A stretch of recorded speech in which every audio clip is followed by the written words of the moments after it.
What can Man United do for us?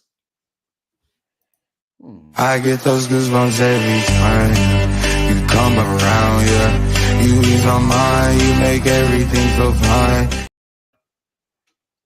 Show me the money. What?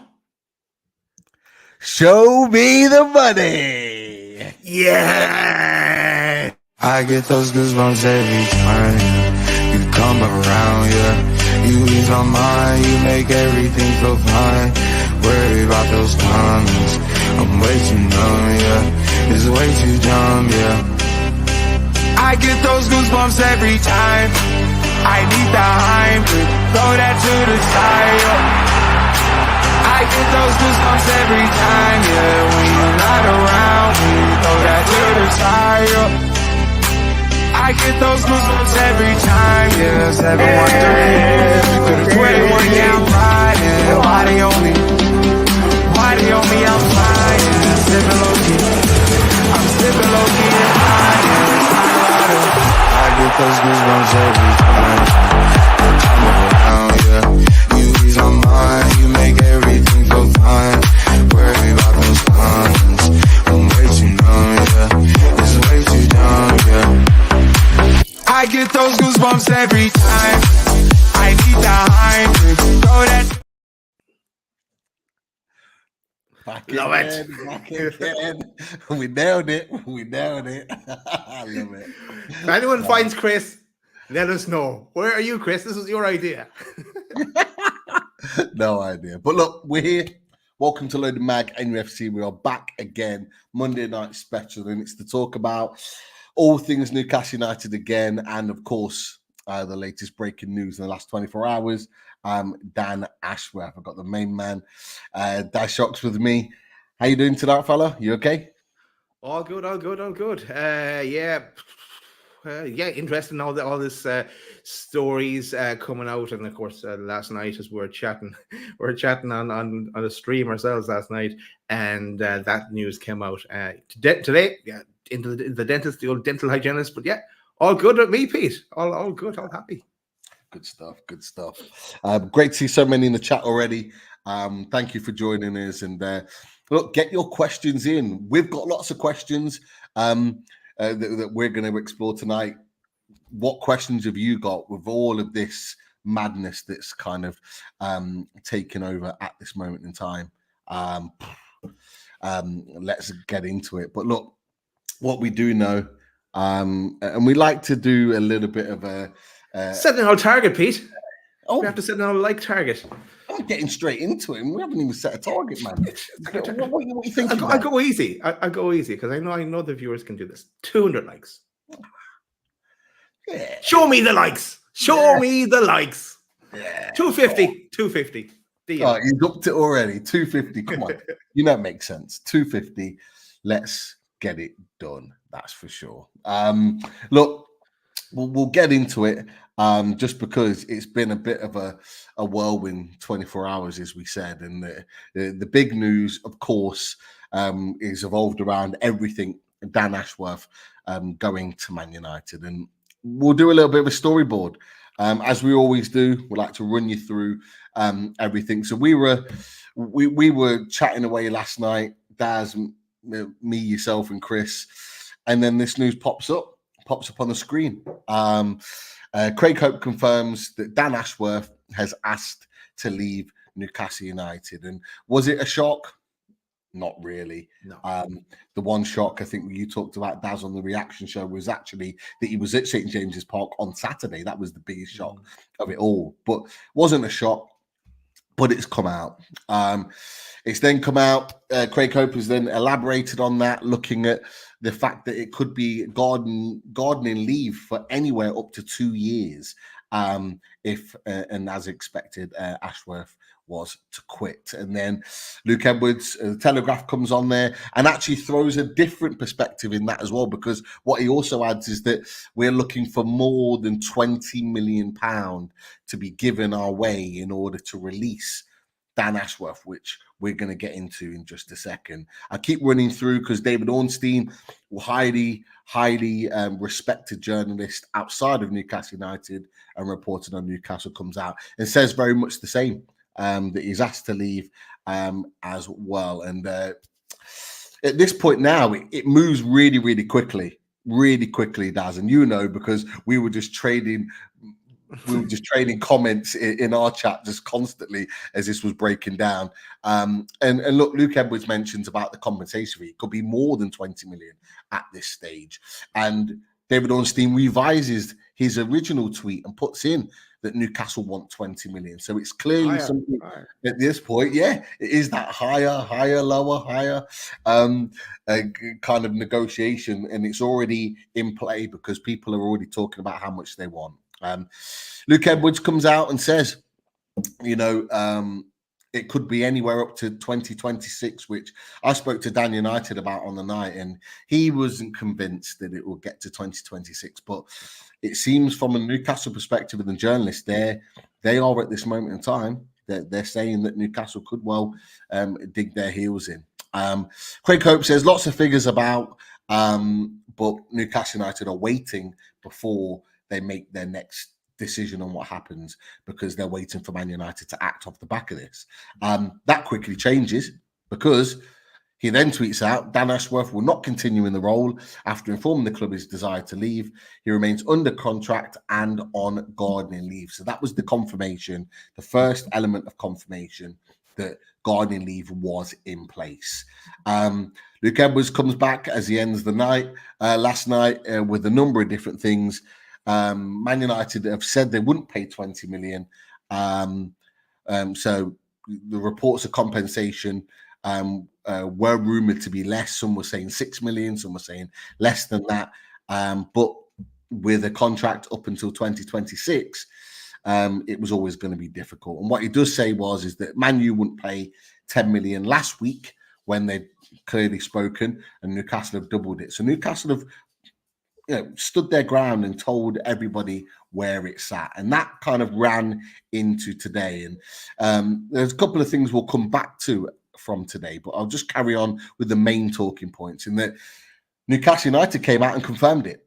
They've come out and said they can confirm that Dan Ashworth is on gardening leave. And Darren Eales, the Newcastle CEO, says we're naturally disappointed that Dan has chosen to leave. However, our exciting journey doesn't stop, and the process to recruit a new sporting director will begin immediately. He then goes on to thank his efforts at Newcastle United. I'm not going to lie, Daz, I don't know if you saw the comments to this particular tweet that went out, because that was particularly amusing if you're a Newcastle United fan, because at this point in particular where he says, we thank Dan for his efforts at Newcastle United. We wish him and his family well for the future. Lots of Newcastle fans said, no, we don't. In response to that.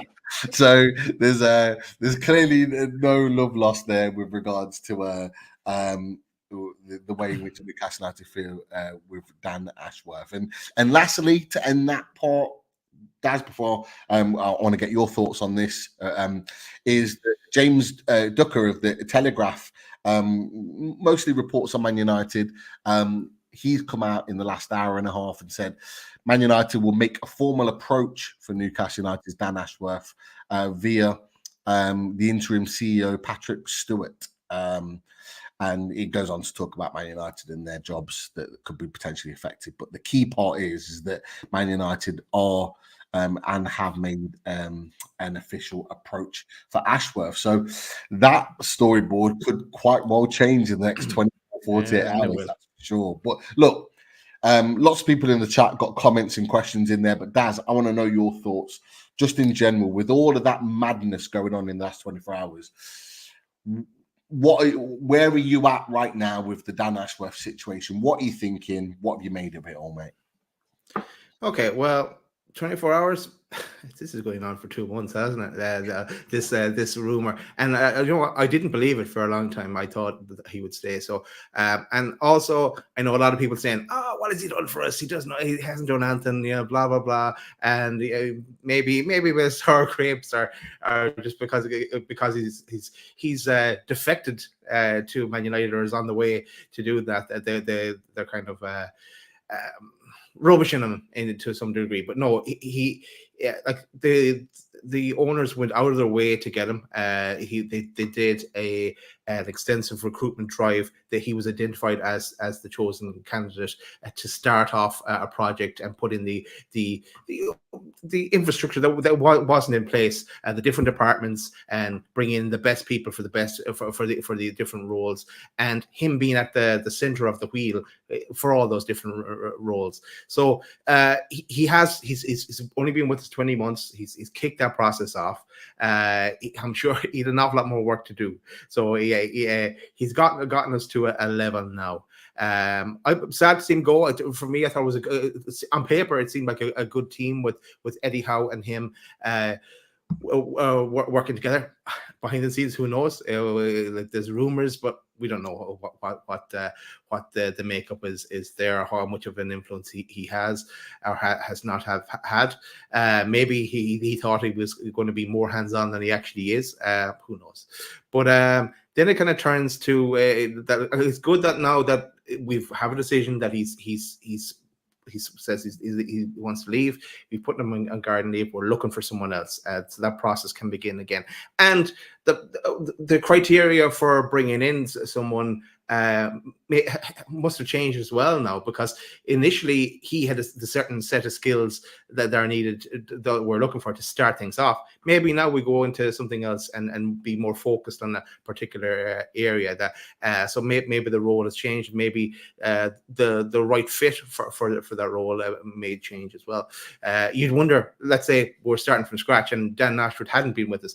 Would they bring in Dan Ashworth now? Maybe they would bring in someone else now. So who knows that from? But no, I'm sad to see him go. It does worry me about that he knows all our plans and our plans for the next couple of years, because we will be planning in advance. So he has all that wealth of information with us. So I don't like the idea of him bringing that to Man United. So they're dead right to stand their ground and look for as much as we can get off them. There'll be a meeting somewhere along the way on that figure. But for now, yes, let's stand our ground. Show me the money.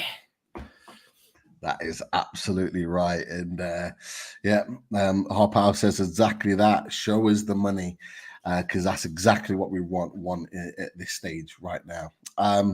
Look, from my perspective, I have to be honest. And you're absolutely right, Daz. 2 months ago, we were talking about this to begin with, and my initial thought was, he's not going anywhere. He's going to stay at Newcastle United. We've got a direction. We know what we want to do. We know the plan, all the rest of it. And then didn't think of it again. But then the more the reports started to come back after about 3 or 4 weeks, the more that I started to get worried that it could potentially be the case. And I was worried about the thought of losing him. But I have to say, and to be fair, Jordan Cronin, he tweeted something out last night and then quickly he deleted it. And I messaged him and I was like, you shouldn't have deleted it, because you're absolutely right. And a lot of Newcastle fans, Jordan on the beers last night, I wonder. No, not at all. I thought it was a valid point. And obviously from a journalistic perspective, like he'll need to stay neutral to a percentage. But for me, I think this has been really poorly handled by Dan Ashworth. I think he's handled the situation really poorly, and I just think this could have been nipped in the bud a lot sooner. If it had made it clear he wanted to leave earlier, it could have been dealt with. I think the fact that he said nothing is added to the speculation, and it's dragged on for this long. I think Newcastle United, in my opinion, knew that he wanted to leave even far back as 2 months ago. I think they've been aware. And I wouldn't be surprised if that's part of the reason why our transfer window had been affected. I'm not saying we'd have gone out and spent loads of money and bought 3, 4, 5 players in. I don't think that would have been the case, but I think it could well have hampered that, because he is crucial to that recruitment cycle. He is. It's just a matter of fact. But this has brought to light Dan Ashworth for me, and Dan Ashworth is somebody that a lot of Newcastle fans are saying that isn't loyal. He doesn't stick to his guns. He doesn't see a job through. And you can see by the length of time that he's been, not just at Newcastle United, but a lot of other clubs and establishments. He doesn't spend a lot of time there.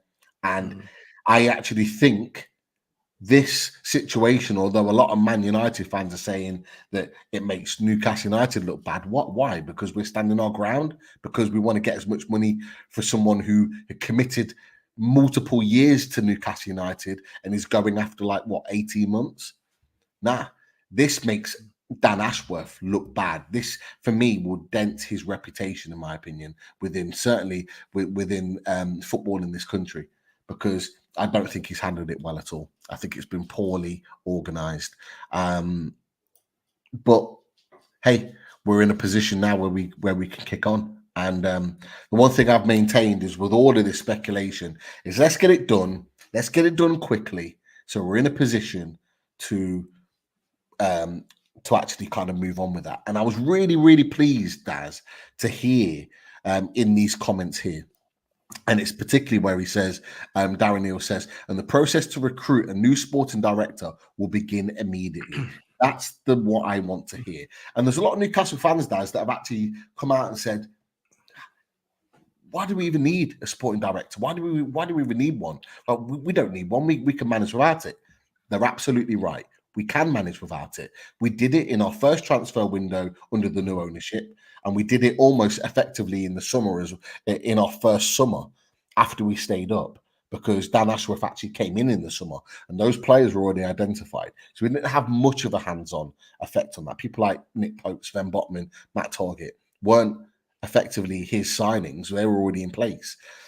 So yeah, we can, but we do need a sporting director in place, thinking big picture, thinking long term, in terms of the role in which they do and how integral they are to building not just signings, but just how they knit the club together. It's crucial we have one in place, so it doesn't dismantle us. So far, what do you think about that? Do you agree? Yeah, no. I agree. Look, we're not going to be a Mickey Mouse operation going forward. We no offense to Disney down there, but we need the best people in each of the roles, and then we need someone to coordinate that and make sure it's all running as smoothly as possible. And that's where he came in as well, coordinating that and being involved in transfer dealings, getting deals over the line as well. And he did the same kind of role at Brighton. So yes, we do need that. I'm going to go to one comment here, because just thinking back to it, because someone has put in that Dan Ashworth wasn't first choice. I remember, and I'm going to link to another one here that yes, Lawrence Fishburne, Michael Emilio was first. I remember us talking about him at the start, but did they actually go for him first? I don't know how accurate that is. Yeah, there was lots of talk at the time that Michael Emenalo was linked with us, in terms of it was very, very close. Now I know the Geordie dentist Mitch, he mentioned him and talked about him in a lot of detail, actually, because he knew about his operations, he knew how he worked. As well as that, I think it was at the time, me, you, Chris, and I think Richie as well mentioned it. We all talked about that in detail, because it was at one point, I could be wrong, Daz, that it looked like it was literally an announcement was imminent. Yeah, it was imminent, and we were like, "Oh, well, I think Daz, you'd already prepared a reaction sort of poster to him being put in place, or we were certainly talking about it."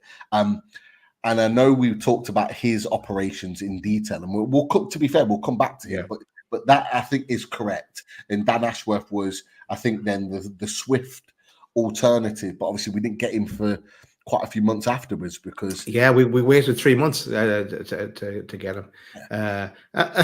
And breaking news in the chat, as someone has just found an alarm clock. We welcome Mr. Chris Hall. Just before we does. I was just about to click it as well. What time do you call this? And you know you're on the way out like Dan Ashworth now. You know that. I am so sorry. Do you know what? I must, well, you know me in times and shows. I've literally just been downstairs, Gavin to Lisa, having a coffee. Took our Ted for the walk. I was like, yeah, I'm on an offset. I said to the boys, I'll be on 10 minutes before the show starts. I'm gonna have to go. And I looked at my phone, and people's like, sorry, we have to start. And I was like, what? I was convinced it was 7:30. I don't know why. I do not know why. Apologies, boys. Apologies. No, don't worry. Don't worry. But actually, you've come at a perfect time because we were looking at some. Daz put up a couple of comments actually, and look, I've done the storyboard and we've gone through all the sort of how it sort of transpired over the last 24 hours or so. And we looked at, and I don't know if you've seen it, just really quickly, the announcement from Newcastle United, and Darren Eales had his say. We were just talking about the fact that the process of the new sporting director will begin immediately, which I was really pleased about. Daz then put a question up, basically saying, someone had put in the chat about the fact that Ashworth wasn't our first choice, and we were talking about Michael Emiliano saying that Mitch the Geordie dentist had talked about him in detail previously, but we'd had a roundtable kind of discussion on him, and we were thinking that actually he was really close to kind of joining, even like 24 hours before his announcement. But look, in general, Chris, you know the spiel, you know how it's kind of fallen out the last 24 hours. Me and Daz have had our kind of thoughts on it. What are you thinking now? Like, what do you think about how it's transpired, and what you're thinking now he's officially on gardening leave, mate? I think it's really interesting, really, really interesting. I mean, I can't say I'm shocked because it was kind of like the worst kept secret, wasn't it? We think we all knew this was coming. What has surprised me, I'll be honest, is like kind of how Newcastle have approached it. Like, I'm really, really pleased with how we've approached it. So, Dan Ashworth, it sounds like to me that the club have basically said to Dan Ashworth, tell us the situation. If you want to leave, you tell us you want to leave. So Dan Ashworth's had to come out and say, listen, I want to go, kind of thing. And the club have just gone, okay, that's fine. Put him on gardening leave. And now, the search for a new director of football is underway, which is brilliant because, we've moved on. We've removed the problem, if you like. Not that I'm calling Dan Ashworth a problem, but the scenario is a problem. The fact that he doesn't want to be here. He wants to go somewhere else. But the fact that we've, moved him on, taken the problem away from the club, away from Eddie Howe, away from everybody. Now it's up to us, to try and get that replacement. But it also, the thing I love most about it is it also puts all the pressure now on Man United, because I bet you behind the scenes, Man United were like, caused a little bit of a ruction there at Newcastle. Obviously we've not had Dan Ashworth very long. We fought long and hard to get him. Obviously we had a similar scenario with Brighton where he was put on gardening leave and we had to wait for him to join the club. So I think behind the scenes, Man United were probably quite pleased with themselves, and that they've been able to come in and pluck one of our major assets, or so people believe. But now we've kind of spun it. We've spun it to our advantage. And so now, as correct me if I'm wrong, Pete, but we've put him on garden leave till 2025, and firmly put the ball very much in Man United's court and gone, well, he's not our problem anymore. He's on gardening leave. I believe he's still getting paid, but it won't be astronomical amounts. So he's now been removed from the situation, and now it's up to Man United to come and liaise with us as a club and buy him off us effectively. And until we're happy with the deal, what would you say to them, Chris? Well, if you were to say 4 words, and point, 4 words. I was thinking that's not 3, is it? It's 4. Show me the money. Show me the money. I tell you what, when I'm gutted I missed that at the start. I'm going to rewind it later and watch it. I'll tell you what, as soon as they started talking 20 million, I mean, I don't know if we'll get 20 million, but even anything upwards of 10 million, it's fantastic business for the club, especially, Pete, as you mentioned before, you know, behind the scenes, was Dan Ashworth first choice? Don't believe he was. And I'll be honest, I know you've mentioned Michael Lemonalo, who would be a fantastic replacement, by the way. I've got no doubt about that. But I'm all set on Michael Edwards. I really want Michael Edwards. We're going to get to that in just a second. Don't worry. We're going to get to what comes next very, very shortly. So don't worry about it. But interesting fact, and I wasn't aware of this. I read something earlier. Apparently, Dan Ashworth is the highest paid sporting director in the country. I think he's on 1.5 million a year.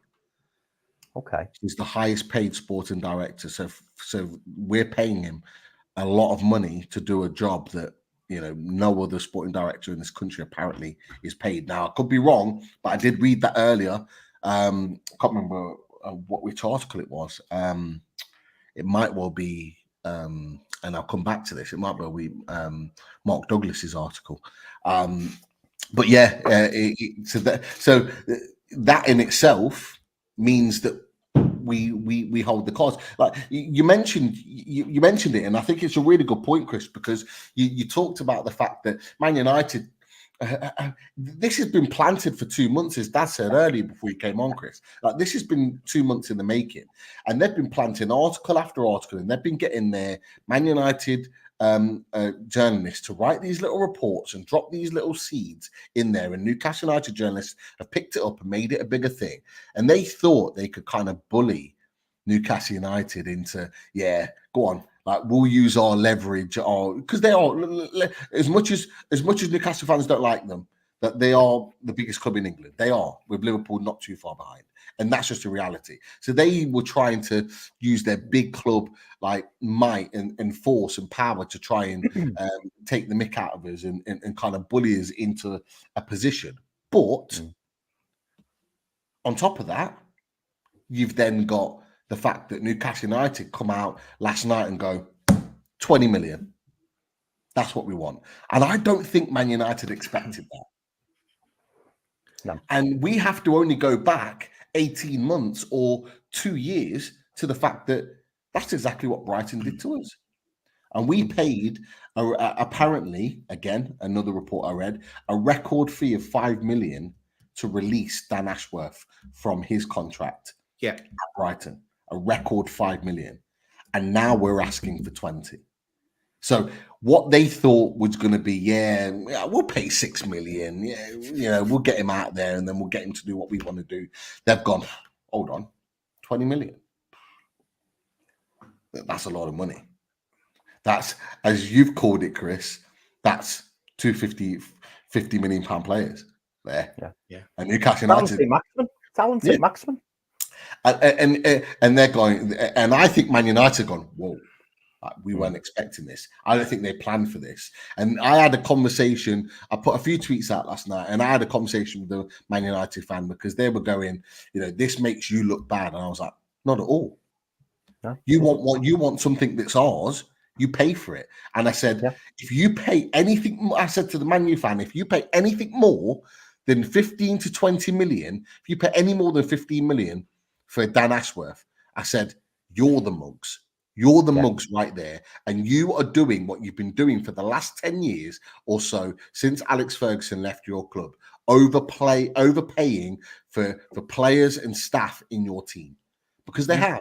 You go back to every player that you talk about. And actually, we'll come on to this point right now because, big up to Scott Wilson, friend of the channel.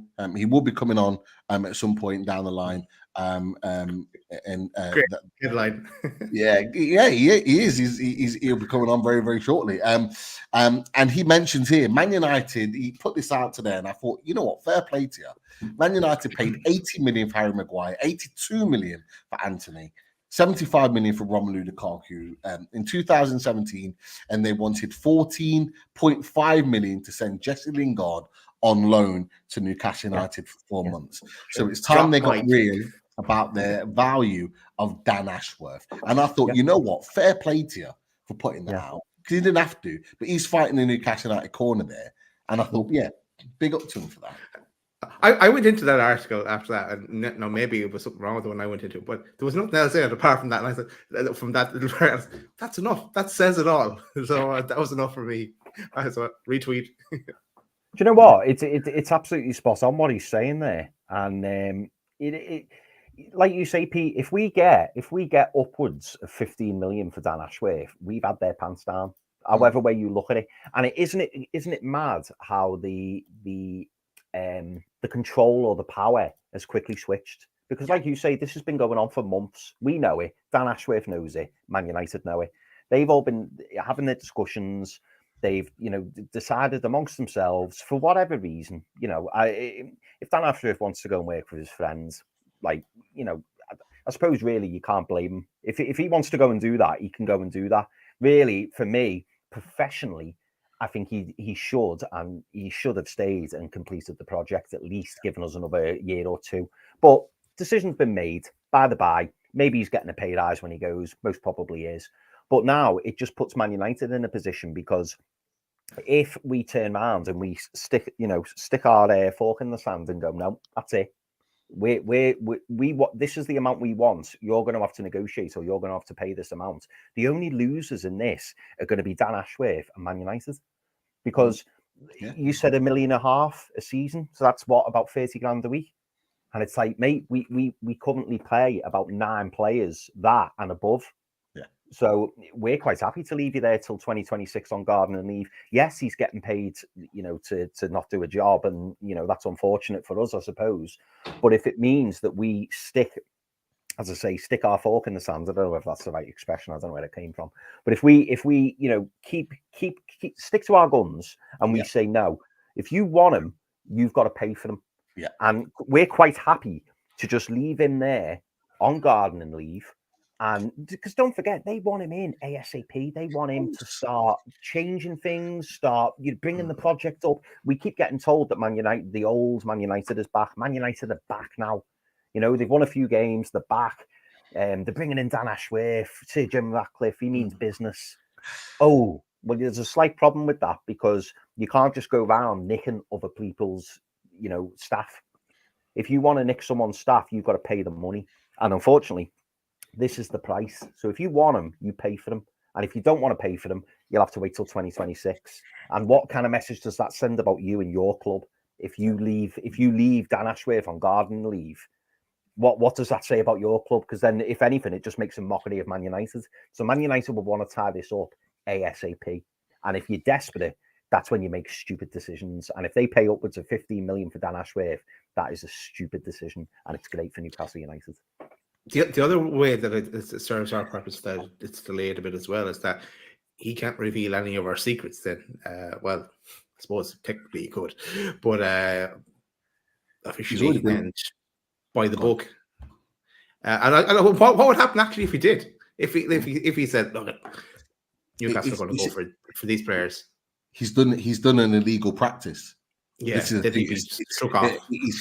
he's broken the law of practice in that situation. If he does, it's an illegal act to share any information of Newcastle United to another club. NDA, I think. Yeah.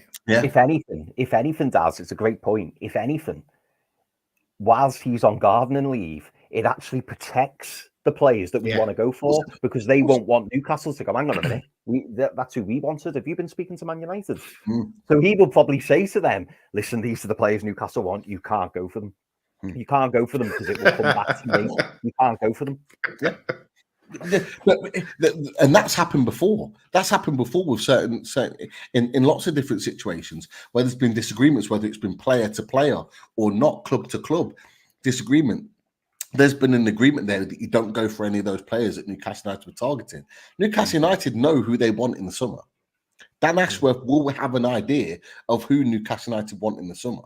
And so therefore, like, if Man United went and swooped those players up, that Newcastle United wanted, there would be a legal challenge there for sure, for absolute sure. But there was a report today that, again, that with the gardening leave, Newcastle United have cut all ties to Dan Ashworth's access to the database, to any players that Newcastle United were looking at. And the one thing I actually hold in high regard now, and that a lot of Newcastle fans were questioning all over January, is that Eddie Howe likes to keep things very close to him, and he doesn't open things up. And people saw that as a negative. But actually, that could work out to be an absolute gem, because if Eddie Howe wants certain players that he hasn't openly communicated, he can go get them in the summer, and Dan Ashworth will be none the wiser in terms of where to go. And that could actually work in Newcastle United's favour for sure. But there's just a couple of comments. I know look, we've got way over 300 in the chat. If you haven't clicked the like already, Daz set the target 250 likes. Let's make sure we get there. We've got more than enough in the house right now to hit that target for sure. So let's show me the likes. Yes, as I said right at the beginning of the show, and he's saying it again. Show Daz the likes. Let's get that done. 110%. I just wanted to come to, and I'm sorry to steal the chat, Daz, really quickly, but Yano made a great point. Good to see you in the chat, Yano.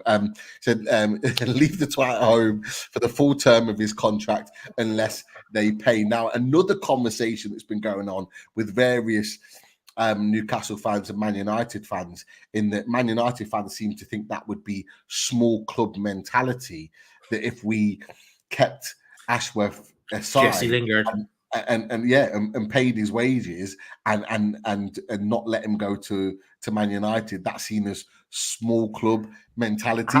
Does anyone else see that as small club? Because I don't. I see that as us flexing our muscles and going, sorry, we're not getting bullied.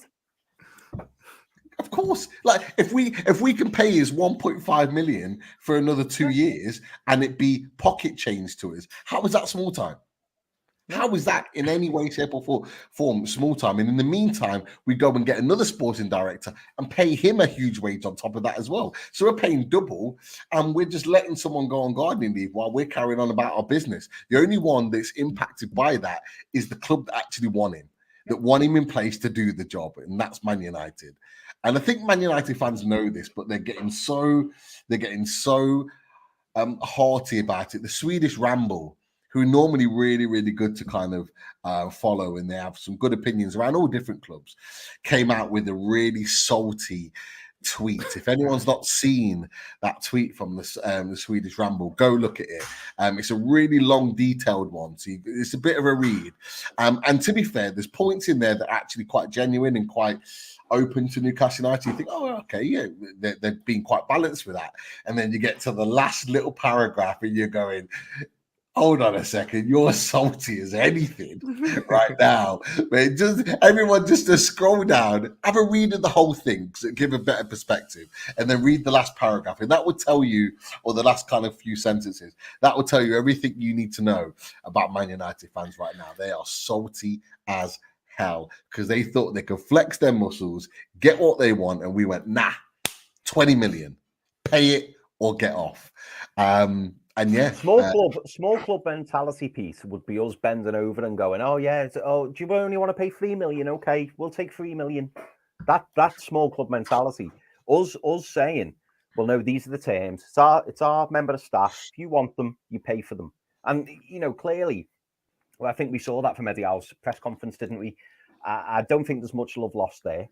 And also, I think there's probably an annoyance, again, professionally, which is what I spoke about before, where there's kind of certain things that you just don't do professionally. It's like to all those normal people, it's like starting a new job and then within 6 months you hear rumors that you're trying to move to a different job, and then people are going, hang on a minute, we took a chance on you here. Why are you actively trying to leave? Like there is a thing called loyalty, and I think when you get a new job, you should commit at least, I'd say, to a couple of years, if not 3 or 4 years. Especially such a big, prestigious job like this. Dan Ashworth, he couldn't turn around and go, "Oh, the project wasn't big enough for me," or "Oh, I wanted, to go to a club who've got a higher ceiling or bigger aspirations." It's like you've joined you've joined the club who are owned by the richest people on the planet. So if you want to leave, that's fine, but you'll leave on our terms, and that's how it is. And Man United just don't like that. Yeah, I agree, Chris. Like, you have to respect the job. You have to be there. You turn up on time. You don't go walking the dog right before a show or anything like that. Yeah, exactly. Sorry, while the show is on. Yeah, while the show's on. I'm having a gap downstairs. Right. There was another comment. Sorry to steal the comments just for a second, because I thought it was a really good one as well. And it was from Mike Davis. So what happens to poor old Dan if Man United pull out of negotiations? He could always help recruit Sunderland's new manager. Now, if anyone hasn't heard, Michael Beale has left the club, Sunderland, that is.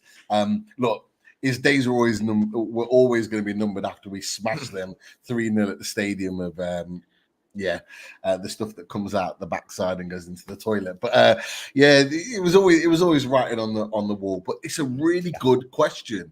What happens if Man United pull out of that deal of Dan Ashworth because we want too much money for them to pay and they need someone in now? Great question. What do you think, boys? What? I think that this place there in the club shop will be taken back to the club shop off Castori, and Mark Gillespie will need a hand in that club shop, so you never know. And actually on Sunderland, I've just finished Sunderland Till I Die. It was only 3 episodes. I want more. I want more misery. I want more misery. Is there the question I've got is there going to be a new series this season? I hope so, because we'll feature. Yeah, that's all I want to know. Yeah, Chris, what are your thoughts, fella? I to put it candidly, I think he's fucked, because now he's been backed into a corner. Because if Man United, he's gone flirting with the new girlfriend, hasn't he? And then he's now waiting for the new girlfriend to come and pick him up in the car. And if she doesn't pick him up in the car, he's stuck in the middle of nowhere, isn't he? And this is the thing, boys. This is the thing. I mean, I don't know. Dan Ashworth could get used as a pawn here, because if, for example, Man United, if Man United don't agree to pay the fee, Dan Ashworth's in limbo. He's in big trouble. I thought you were going to make a coffee then, Pete. I thought you wanted to bring your dog for a walk. Was it your turn? I was scrolling the chat because I was trying to catch up. I was scrolling the chat and I took myself out for no reason. I don't know what was going on. But you took yourself out. Yeah. Apologize, Chris. Sorry. Carry on. No. I was just saying, mate. I think they're in big trouble. Big trouble, because Newcastle, from a seemingly worrying position, because let's be honest, we've said over the last few weeks, boys, and anyone watching will have known, I think we've all kind of said, nah, he's not going anywhere, he won't be leaving, even though the deafening silence of him wanting to stay was worrying, because we never got that. But Dan Ashworth now, he's like I say, he's committed, hasn't he? He's committed to Man United. But Man United have got to come and get him. They've got to come and save him.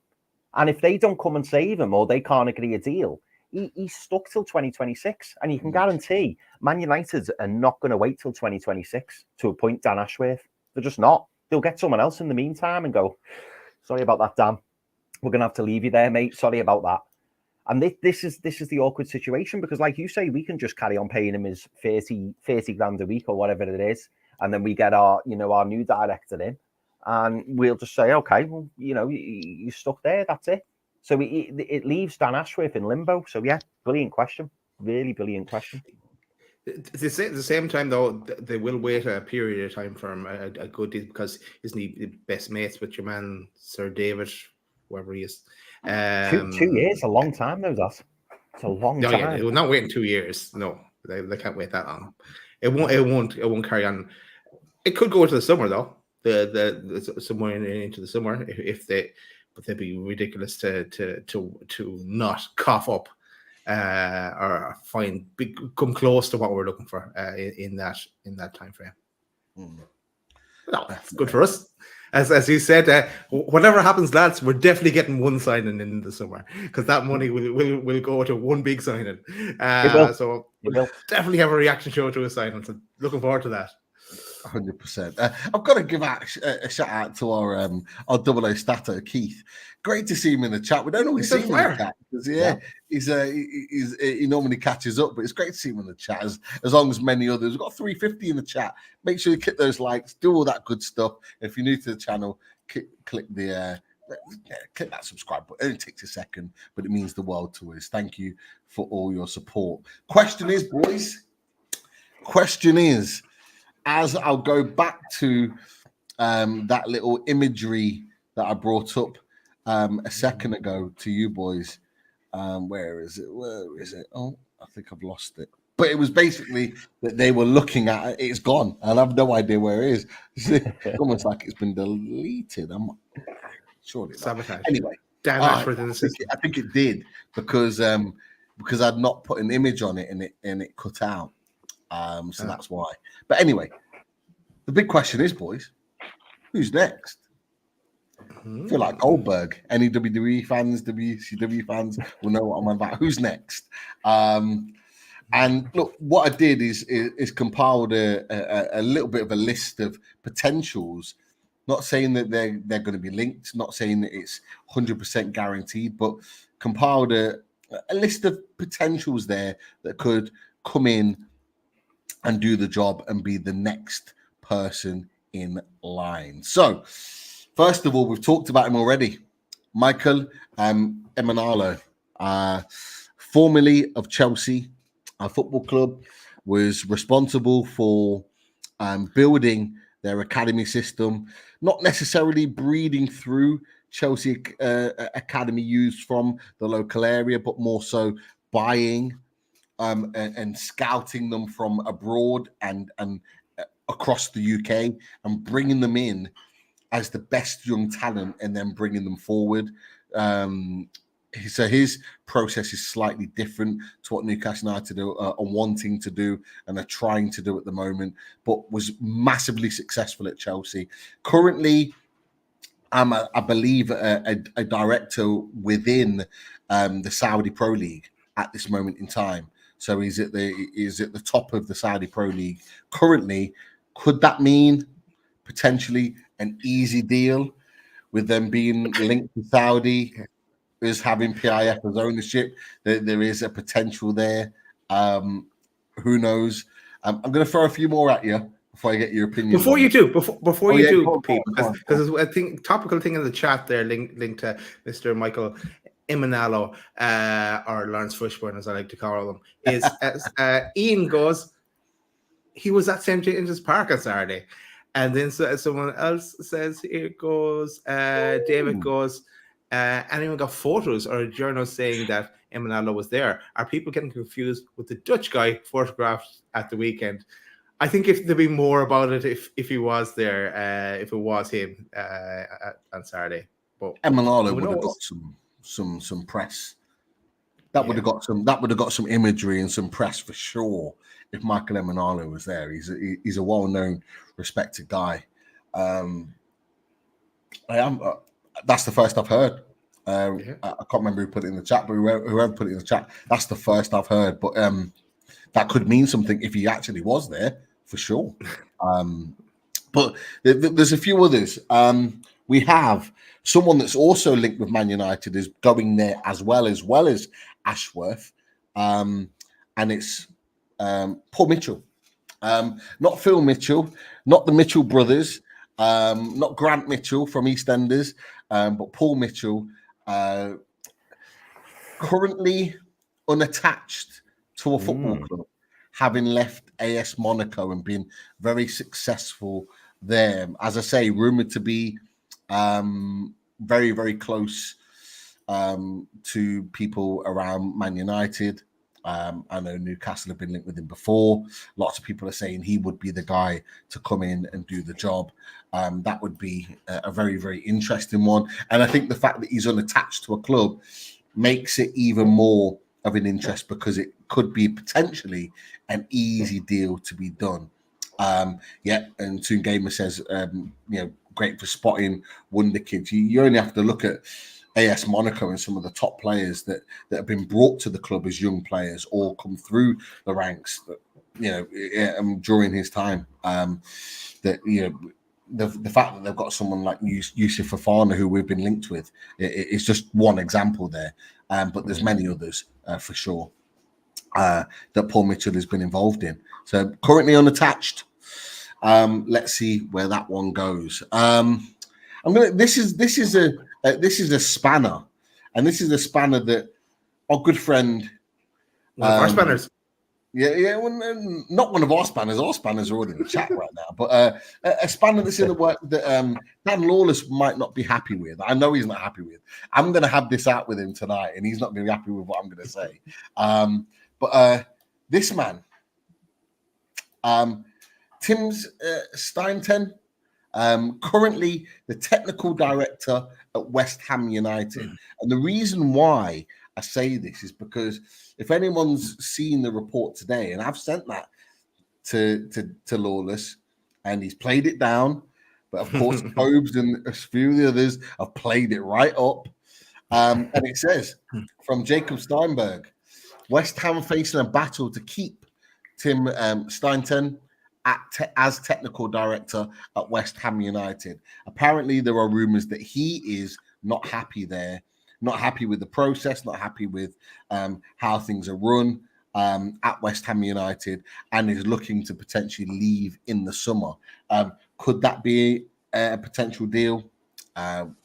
We'll wait and see. But that's just a kind of spanner in the works there, more so for Lawless and West Ham than anything else. We've got some tentative links with the likes of Florian Maurice. Now, he's one that's kind of less known, but still well respected at Ron in the in Liga. Now, the likes of Camavinga, who's at Real Madrid right now, alongside many others that have come through Run's academy, he is responsible for. And so, got massive credentials there with him. But again, that's just a tentative link, nothing major there. But he's done a fantastic job at Run anyway. And they're constantly churning through young, hungry, very, very respectable talent. And this kind of then brings us to the one that everyone's talking about at the moment, and the one that Chris mentioned recently, and it's Michael Edwards. Michael Edwards, I think he's close to having the best part of 2 years off now, having left Liverpool. Now, the key to this is that he has I think he was at Liverpool 11 years. He had various different roles within Liverpool, but he was responsible for almost building what Liverpool had in terms of their superpower team. The likes of Mo Salah, the likes of Mane, the likes of the former Newcastle United midfielder, Gini Wijnaldum, and many others, the likes of Robertson that he pulled away from Hull, were all under his stewardship. And he was able to be a part of building what was a team that not only was able to get to multiple Champions League finals, but also win the Premier League and a number of domestic cups under Jurgen Klopp. So he was crucial in that. Data related, massive. Analysis related, massive. Knitted the club together over that spell. He was massive for Liverpool. And again, I'll add that currently unattached. And what I'll add further to that is there are rumors from reports and from various journalists that he is a close friend of Eddie Howe. So just to throw a few names out there, boys, what are you thinking with regards to some of those names? Do any of those names that we've just said kind of excite you with potentials? It could be none of them. It could be someone different, but just from some of those names that have been thrown out there, are you excited by any of those in particular, or is there maybe one or two? What are your thoughts right now? Mine is pretty short, really. I know the trusty owners to get the right person in to do the job. Yeah, there's some flashy names there linked to good things in the past. It's also what the role is now. It may have been, as I said at the start, it may have evolved since Dan Ashworth came as well, where it was to start off the building. Now it's to continue the building and maybe to be focused in a specialized area. So maybe that would play into the criteria for who we go for. But very interesting to see who we get, and I'm also interested to learn more. I'm learning from the chat tonight. People have some great comments about all the names that you've mentioned, Pete. So interested to hear more and who they brought in as we get as the field narrows, I guess, as well. And of course, as well, there's an added point that if we're going for someone that's already in a job, we're going to have to pay compensation as well. And they're going to know that it will depend on what kind of contract that person has. They're going to know that we have a big ball of money coming to us for our sporting director. So likewise, we'll have to pay something off as well. So keep everything in mind. But Chris might have more. He's more focused, zoning in on one individual. I've got a couple to add just before you come in, Chris. Oh, go on. There's a couple when I came off that were lost on the links on there, and someone in the chat has just mentioned, what about this man, Luis Campos, who is currently at PSG, was also linked with Newcastle United back there. I was wondering where his picture was, but I lost it when I booted myself out. So when I came back in, it wasn't there. But again, he's doing a brilliant job at PSG. People might not see it that way, but he's rebuilding PSG with young, hungry, talented wonder kids and established first team players. They're building in a different direction. Could we pull them out of that? Could we pull Luis Campos out of that? I don't think so. I think it'd be very, very difficult to put him out there. And the second one is this man, Richard Hughes. A friend of Eddie Howe as well, worked with him at Bournemouth. That's another option too. He has been linked with Newcastle United, although those links have kind of quieted down quite recently as things have ramped up with Dan Ashworth, which, you could read into either way. It could be something, or you could read into that they're looking in a different direction. But just throwing those two in there to yourself, Chris. What are you thinking about those list of names that have been added? Potentially. Yeah, I mean, I kind of alluded to it before, didn't I? Like, I'd be all in on Michael Edwards. Maybe it's the Liverpool links. Maybe it's just me being bitter. I don't know. But the fact that, he was at Liverpool and then Liverpool wanted him back and then he rejected Liverpool, and someone in the chat said, that he'd rejected Chelsea as well. Like, he to me would be brilliant. I've got to be honest. I think, given the circumstances, given where we are, given the fact that, we're 13 games away from the end of the season, me personally, I think I would go for someone who's unattached, just so it doesn't get messy, just so that it's clean, so a clean break. So, I suppose that kind of rules out Michael Emenalo, even though I'm going to still rule him in, given who he works for, because I think it would be pretty clean if we were to get him. Given the fact that it could be taking it out your left hand, putting it in the right hand kind of thing. But look at this. Sorry, Chris, to interrupt. David says it was reported by the Chronicle. I imagine that's linking back to everyone's there. But yeah, interesting. But yeah, I think for me, it would be Michael Edwards, Michael Emenalo, if the deal could be done. Luis Campos. Like he would be amazing, wouldn't he? He really would. But I agree. I think it would be long drawn out. Would he be interested? Would he leave that PSG project? I'm sure he's on a pretty penny there, and he's probably wanting to see that through. And again, I'll raise the professionalism. Would he want to leave PSG when he's in the middle of doing something? Probably not, because I think most people would kind of commit and say, no, do you know what? I'm here to do a job. So I'd like to think that he'd say no to it, actually, because, you know, he is in the middle of rebuilding PSG, and if he manages to do it, full credit to him. And PSG are on the cusp of losing arguably one of their most important players in recent history. So he's got a big job on his hands, and it's a big rebuild that is needed to be done there. But yeah, for me, I think it would be Michael Edwards as number one. Michael Emenalo, I wouldn't rule out. Paul Mitchell is an interesting one, and again, because he's unattached, it would be clean, it would be easy to do. Whether or not he's on the list, I don't know. I've already kind of commented on Richard Hughes, and that for me, I think the PIF will be looking, or should I say, the owners, they will be looking at a more established director, if I'm honest.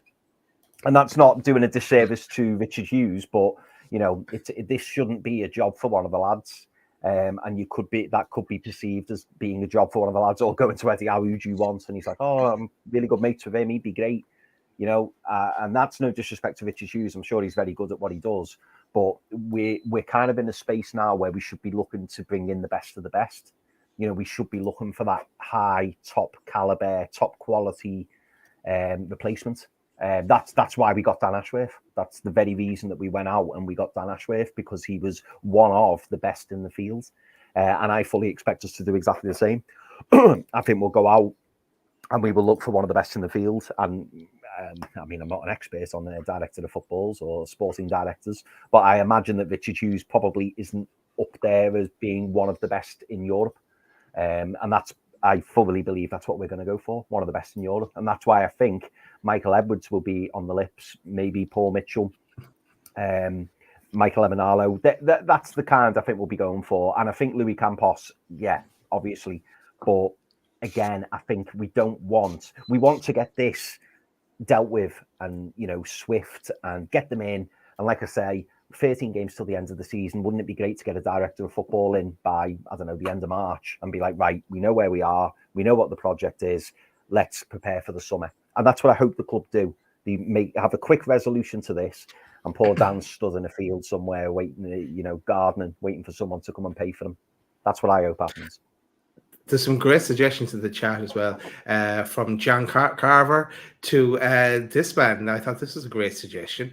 You should just sign Richard Masters. He'd get rid of FFP for us. Then all our worries would be over. Great suggestion, 9. Love it.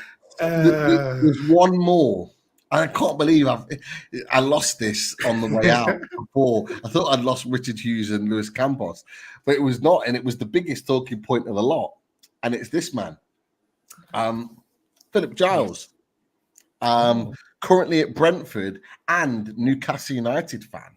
Now, yes. Brentford have done some great stuff, bringing some talented players over the years. And Phil Giles is someone that has been talked about with Newcastle United before. And I just think that now, could he be someone that needs maybe a bigger project, that someone we could bring out, someone that knows the club, passionate, supports the club, that would be invested in this club long term to make it a success? I don't know, but this was an interesting one. And actually, Phil Giles is somebody that Mark Douglas mentioned today in his recent article that was of interest of Newcastle United. So not only is it just a player that, a person, member of staff that we're talking about, he could be a big player in our next movement, because obviously Mark's always close to the good stuff, to the stuff that matters in terms of Newcastle United, whether it's players, whether it's staff recruitment. Could he be that big player that maybe we're bringing in that might not be the stature of the Michael Edwards or the Paul Mitchells, or the Luis Camposes, but his know-how of the club and his passion for the club make the difference? I don't know what you boys think of that one. Just throwing that in. Yeah, I don't know much about it, but I agree with you. What you're saying. I mean, Mark Douglas is usually on the money when it comes to stories as well. There's still names coming in the chat, comical ones, but there's also another good point here, and this is something that we did for that January, that when the takeover went through first, they brought in an interim. That was just for transfers, I guess. But I suppose if who they were looking for wasn't readily available or wouldn't be available to the summer, but I think I agree with what you were saying, Chris. May bring someone in as not as quick as possible, but bring in the right person as soon as possible. Because we can't afford to be hanging about either. We're not going to be waiting until 2026, like Man United, but we get on with our business and bring someone else in to do the job. Yeah, it's a great shout though from the Clone lads. It is a great shout because let's be honest, as behind the scenes, if Michael Edwards went, listen, like I'd love the job, but I don't want to take it till 2025. Do you wait for him? Do you wait for him? Do you bring someone in and go, right, you've got this job now for the next 10 months. We want you to come in, have an impact, looks good on your CV, etc., and then you wait for Michael Edwards. I would happily accept an interim if it was to mean we get someone of Michael Edwards' caliber, million percent. But I see where you're coming from, Daz. It would be nice to get someone in permanent and go, right, we're going with this guy. And for God's sake, put a clause in, put like a 50 million clause in and go, if you go anywhere or if you start chatting to anyone else, it's 50 million for you to go, by the way. That's fine. Well, we've already done it. It seems like we've already done it with Ashworth. It seems like standard practice, which is it just shows that these owners are not to be messed with. They know their stuff. They know what they need to do. But there's about four things, Pete, because Stu mentioned Ralph Rangnick, who was manager of Man United for a while, and Foxy had at least two more that we didn't touch on: Michael Zorc from Dortmund and Andrea Berta from Atletico. So there's plenty of options. It's just getting the right one. I suppose. And you know what? Sorry, Daz, we're going to say it's really important. Oh, sorry, go on, mate. Go on. Sorry. No, okay. What I was going to say it was and someone had it as a comment up above. I'll come back to it again, but they have to work well with Eddie Howe. Whatever happens, they have to be able to work with Eddie Howe. If Eddie Howe is staying about as well. So, sorry, Chris. Yeah.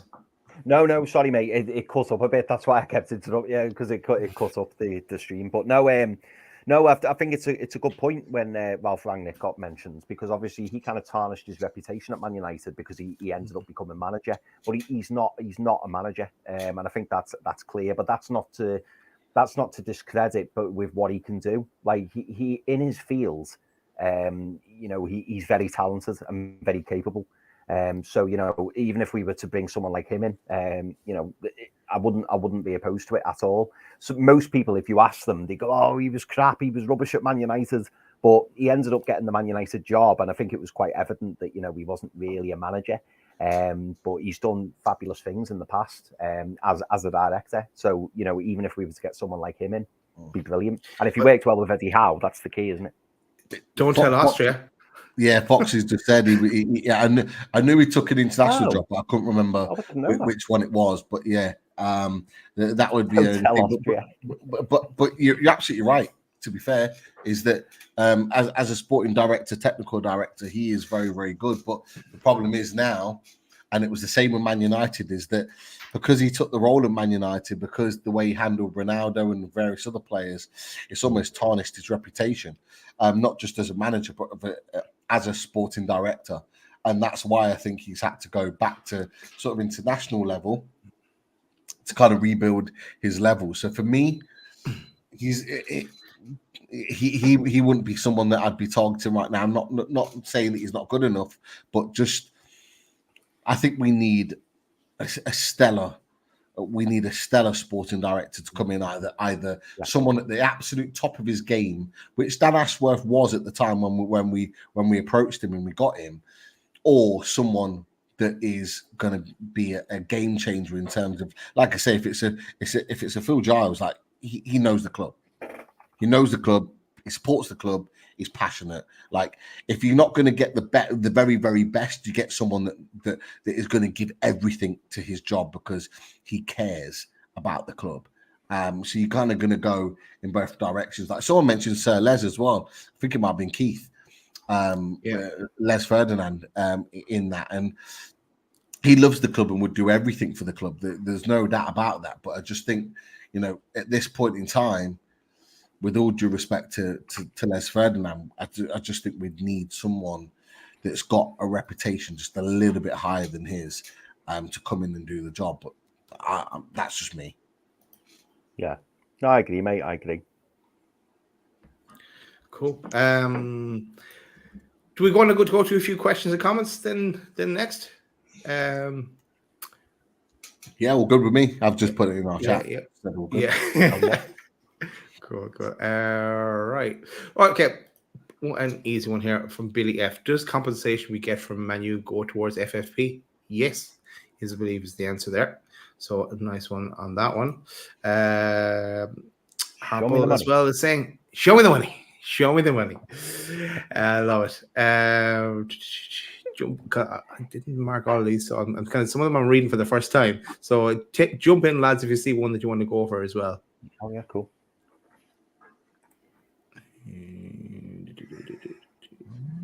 Adam Bailey says, evening gents, with Dan gone, can we hire someone else whilst he's on garden leave, or do we have to wait until he's off the books? As far as I'm aware, we can just hire someone. Yeah. Nothing stopping us. Yeah. He's effectively out the role now. He's still technically the sporting director, however you want to call him in terms of his role, but he's not in the role.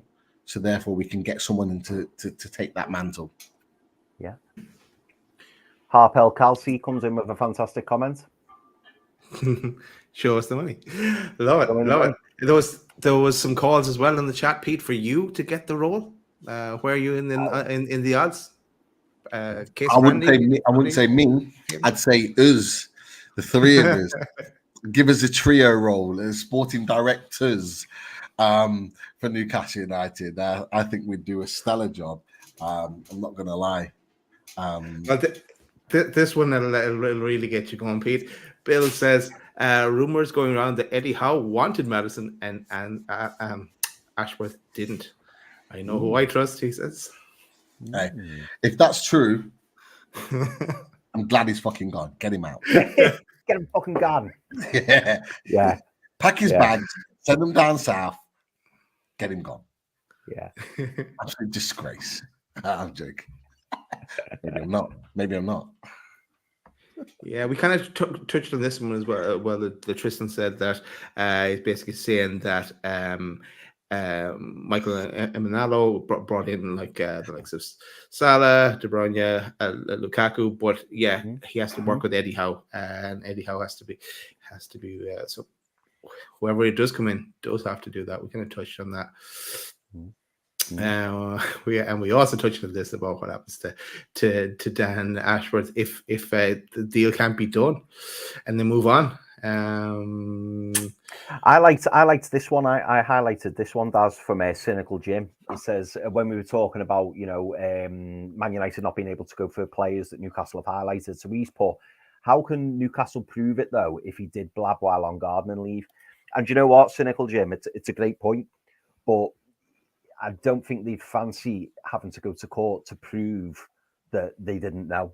Because let's say for example, one or two players, Man United went for one or two players that Newcastle were interested in. The last thing that they want is to be accused of potentially any underhand misdoings. They would not want that. So I think Dan Ashworth would go, they want him. You can't touch them, because if you do, that brings me into disrepute. That questions my credibility, and he won't want that. No way. It's the same when people have arguments or clubs have arguments about tapping up. That's been going on for 20, 30 years, maybe longer than that. When clubs tap up players, like Man City have done it, Liverpool have done it, Chelsea have done it in the past. Like, how can you potentially prove that? But in a lot of those cases, there's been a compensation agreement outside of the courts because they don't want it to go to court because they're worried about having to prove it. So your point is spot on, Chris. People will argue, well, how could Newcastle prove it? But how can Man United prove that they didn't know? And that's that's the argument both ways for sure. Okay, we'll go to maybe one more question because a lot of them we did cover as we went through. Actually, just a reminder from Tom as well to make sure you smash that like button as well. Thanks, Tom, and to our other spanners in the chat. But the client asks, was Hall and Ashworth signing? I would say that he probably was, based on the way Eddie Howe's been using Lewis Hall this season. I'm not saying he is because I don't know. I don't think any of us know. But the fact that Eddie Howe, let's say he was an Eddie Howe signing, Eddie Howe's got it majorly wrong, hasn't he? Because Eddie Howe is the one who's not putting him on the pitch. So that would indicate to me that Lewis Hall was not an Eddie Howe signing, in my opinion.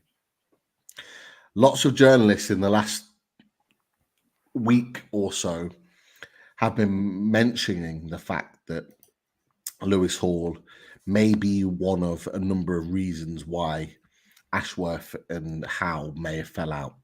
So that says to me that Hall was an Ashworth signing. And let's face it, if they have fallen out, which we don't know for sure, but if they have, the fact that Eddie Howe's not playing him speaks wonders for me. It tells me everything. That we've been asking the question for months. Why isn't Lewis Hall playing for Newcastle United? He's fit. He's on the bench. He's ready to play. I would have signed those three. You're absolutely right. We would have signed those three. We wanted them in the summer. But we all called for why is Lewis Hall not playing more minutes? There's your reason. There is your reason. There's another name I see in the chat. A blast from the past. Rafa Benitez. Isn't he at Celta Vigo? Yes, he is. But there was talk of him being linked to the England job. He wants the England job. I can see him putting his hat in the ring for that. I genuinely can. Everyone outside of Newcastle is still talking about Eddie Howe being called up for that job. There was rumours that Southgate it wants to continue after the Euros.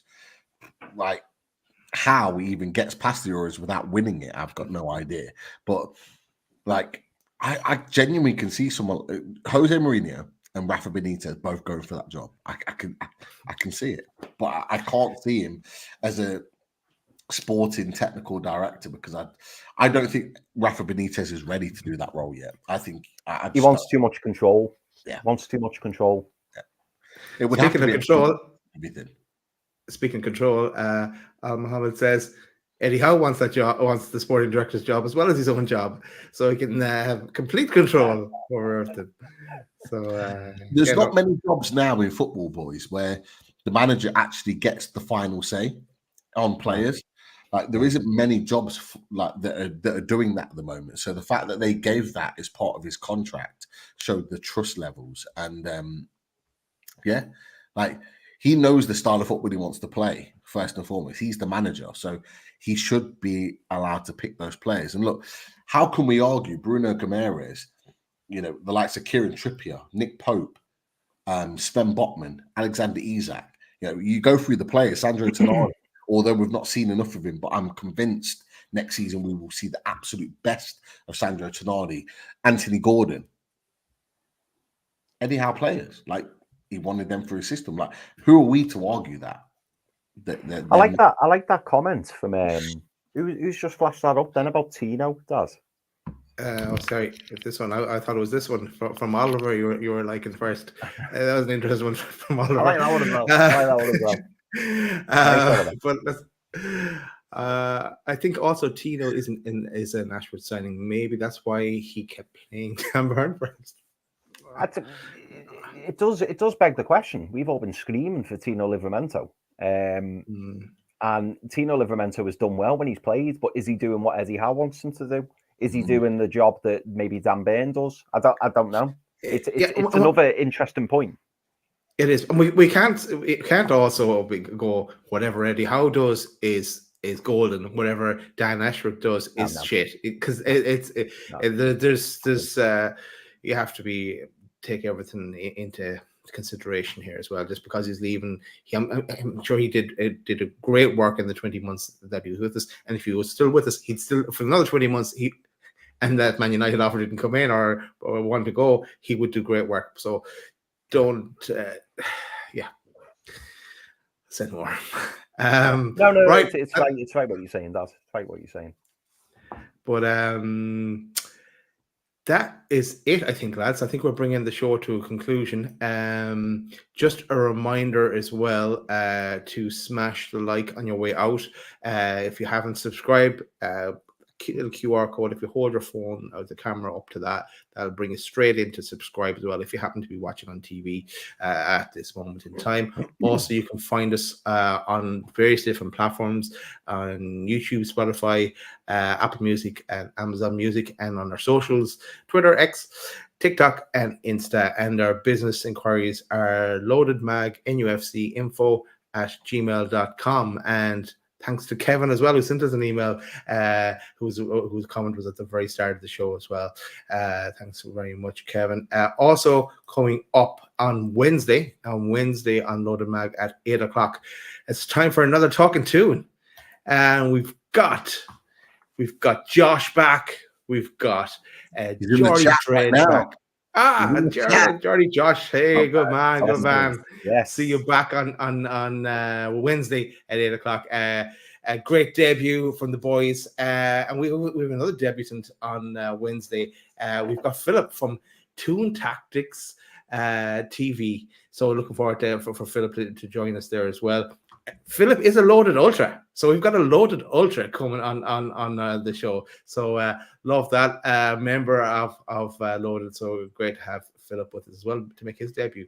So that is it for on Wednesday. I see Paul from Irish Mags is in the chat. There could be a few more Irish Mags. I'm going to do a show with Irish Mags as well. Recording it tomorrow. I'm not sure where when I'll go up. I'll tweet it out when we do. I'm sure we'll touch a bit on Dan Ashworth as well in that one. So, but make sure you give the Irish Mags a sub as well. But that is it, boys. I think I'm just gonna give a shout out. I said to Potts has asked for all Newcastle United fans to head over to his channel because he is live at the moment on the 12th Man podcast.